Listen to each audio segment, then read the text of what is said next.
রাসূলুল্লাহ সাল্লাল্লাহু আলাইহি ওয়াসাল্লাম দুনিয়ার একটি জায়গাকে জান্নাতের বাগান বা রিয়াজুল জান্নাত হিসেবে ঘোষণা দিয়েছেন।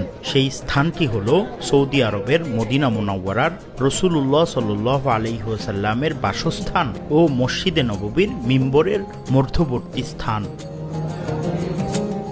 এই স্থানটির ব্যাপারে তিনি বলেছেন, মা বাইনা বাইতি ওয়া মিম্বারি রাউদাতুম মিন রিয়াদিল জান্নাহ ওয়া মিম্বারি আলা হাউদি। আমার ঘর এবং আমার মিম্বরের মাঝের জায়গা জান্নাতের বাগানগুলোর একটি বাগান, আর আমার মিম্বার আমার হাউজের উপর অবস্থিত। এই স্থানে নামাজ আদায়ের বিশেষ ফজিলত রয়েছে। হজ, উমরা ও জিয়ারতকারীরা এই স্থানে অবস্থান করে নামাজ ও ইবাদত বন্দিগি করে নিজেদের ধন্য করেন। মসজিদে নববী